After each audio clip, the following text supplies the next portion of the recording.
We've all been there. You find that perfect job opportunity and then you customize your CV and cover letter in order to submit your application to that job listing platform online, and then you get to pray so that you can get called up for an interview. But oftentimes than not, we all know what we get: a rejection email. But guess what?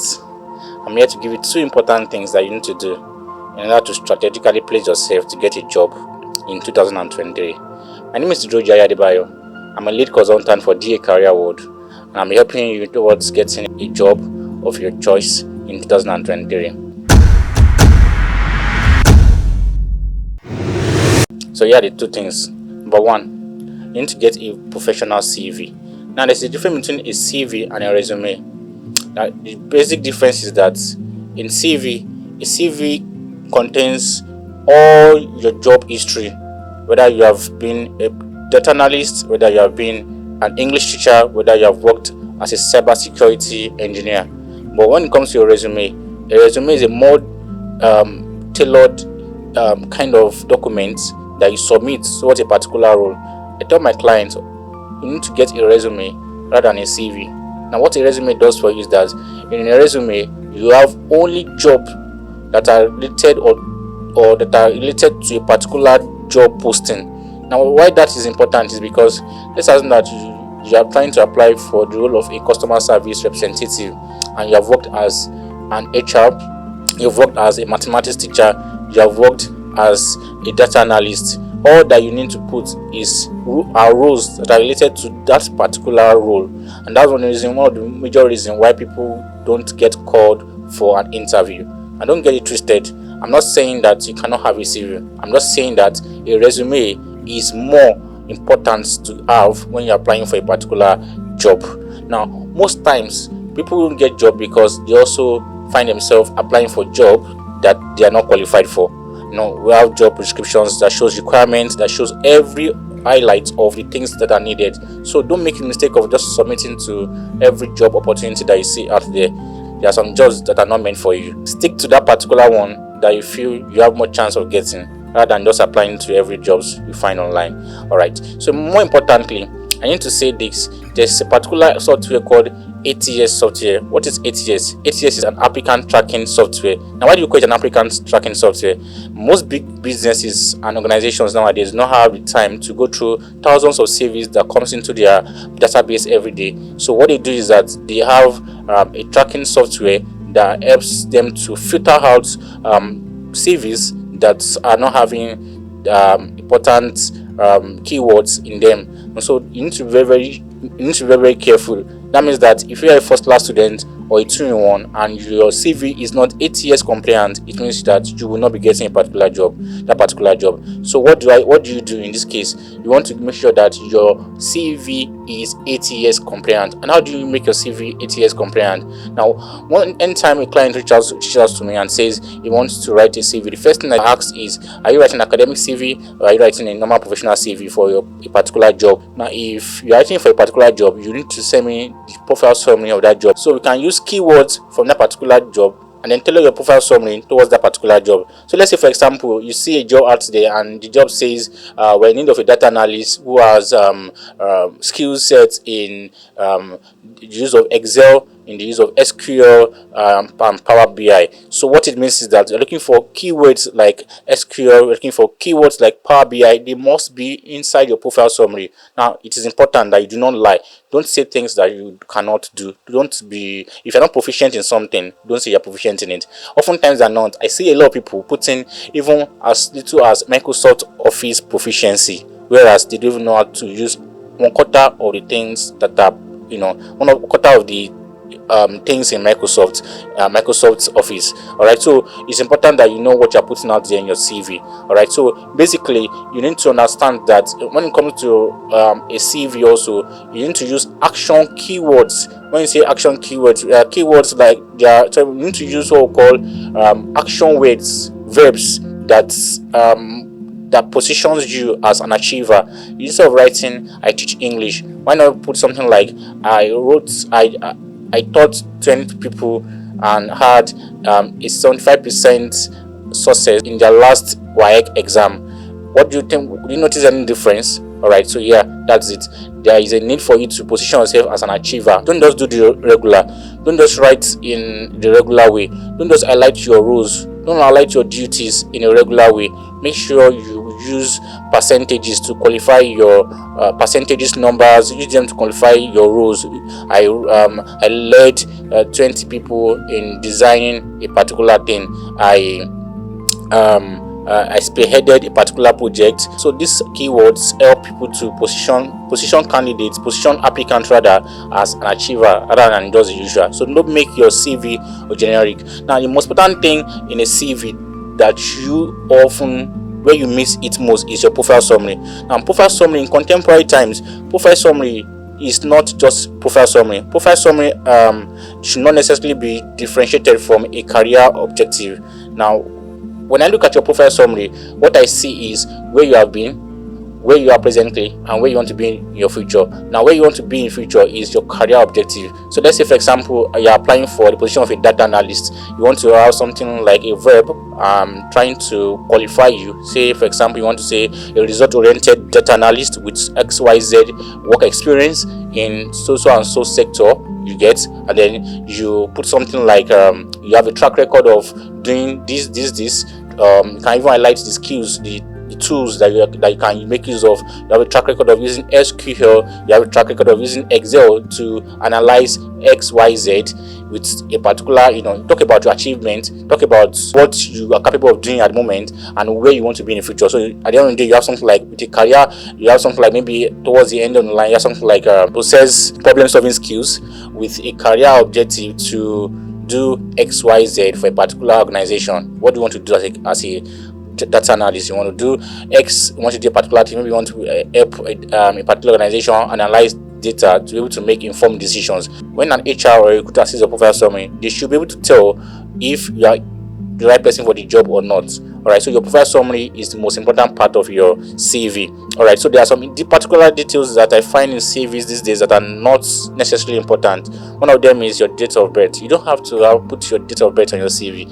A lot of times, your date of birth has something to do with whether you're going to get a job or not. Another thing that people put that are not necessary on their CV is your status. Nobody cares whether you are single or you are married. Anybody can do the job. Another thing is your local government. Your local government is not needed unless you are applying for a councillor. So when you are actually having some things like states of origin on your CV or your nationality, your state of origin is needed majorly when you are applying for state government positions in your state. So oftentimes you see that if I'm applying for a particular position now in a government position in my state, they may want me to have me be an indigene or whatever from that particular state. So it is normal for you to put the states of origin. All right, so but if you're not applying for a government job, you don't necessarily put all of those. Sometimes you put your nationality just because you want to apply to a particular position, a particular organization outside the country, and that's fine. But other than that, you don't need that. Now, most of the things that are needed on your CV are basically your name. Your name should be written, and it has to have the largest font of all other fonts in your CV. It has to be the first thing written boldly. My name is Adebayo Drojaye. Your third name is not necessary. Adebayo Drojaye. Now you don't write your surname first. You write your first name and then your surname, followed by your important details. What are the important details that are basically needed in your CV? Your email is the first thing. Now, if you're writing your addresses you need to be security conscious. Now that means that you don't necessarily need to write your full address. Nobody cares about your black gate. Nobody cares about number 66 something close. What you need basically is your town and then your state. Maryland, Lagos State will suffice. The last thing that I advise people to also include these days is your LinkedIn. Your LinkedIn is like your online CV. It helps you can include your URL, your LinkedIn URL to your CV. So when they click on your LinkedIn URL, it takes them to your LinkedIn and then shows them what exactly you have been doing on LinkedIn and what exactly you are as a professional. One of the most important mistakes people make is a lot of people still put curriculum vitae on their CV. It's wrong. Whoever is checking your CV already knows that it's your CV, already knows that it's curriculum vitae. They are not checking, they are not looking out for your birth certificate. It is a CV already, so they know. So you don't need to put a curriculum vitae on your CV. Now the next thing, after writing your name, writing your important personal details, next thing is your professional summary. And I've told you earlier on how to write a professional summary. Starts with action words that qualifies you. You want to talk about how many years of experience you've had in that particular niche, in a particular role. You want to talk about how many, you want to talk about track record of things you have done, track record of doing XYZ for a particular company in this particular sector. And then you want to talk about kind of achievement you've had. The next thing is your skills. You want to write your skills. Now it depends. If you're writing academic CV, the next thing to write actually is your academic history. You want to talk about your education, because that is the focal, that is the more important thing for whoever is checking your CV as an academician. So you want to talk about your academic history. I have a MSc in blah blah blah. I have a BSc, Bachelor's of Science degree, or I have an HND, I have National Diploma. Now, most often times than not, you don't necessarily need to add your nursery and primary school, especially if you already have your MSc or your PhD. But if you don't have MSc, you could write your BSc in your nursery and your primary school. Alright, so the basic things: senior secondary school certificate, XYZ college, then the year you've graduated from the school. The same applies for all other role. Bachelor of Science degree in environmental engineering, and then you want to put the name of the school and the year you finished. All right, that's for an academic CV. Then from there you can talk about your work experience, your skills, volunteer experience, or what we call your leadership experience and all of that. But for a professional CV, for a CV that you want to tailor to a particular job, you want to, after your profile summary, you want to talk about your skills, you want to highlight your work experience, you want to talk about what you are interested in, what are your interests, you want to know. Well, then most importantly, a lot of people ask this question: are referees needed in a CV? They are not necessarily needed. Referees don't judge whether you will get called up for an interview or not. So most times I don't even put them on my CV. If your prospective employer or an HR needs your CV, they will call you, they will reach out to you, whether through email or call, and ask you to send them over. The second important thing to leverage when it comes to applying for a job is to have an optimized LinkedIn. A lot of people don't know what that LinkedIn does wonders. Now LinkedIn has done wonders for me. I can't remember how many times I've been called for an interview, or a recruiter has reached out to me in my DM on LinkedIn. And one of the reasons why this is happening is because I have optimized my LinkedIn, and I've done so very well. And I've done this also for a lot of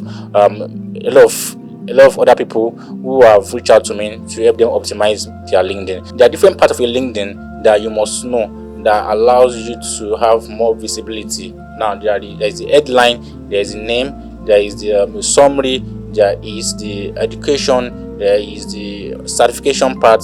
A lot of things that can be done. Now when it comes to optimizing your LinkedIn, you need to have a very good summary. Your summary is just like a professional summary. Your CV, it tells the people what you are doing at the moment, what you want to do, and in future, and what you have done in past times, including your achievements. Now your headline is very, very important. Your headline is where you talk about what you are at the moment. Are you a student? It shows you have to put it there. You are a student. Are you a data analyst? You put there the data analyst.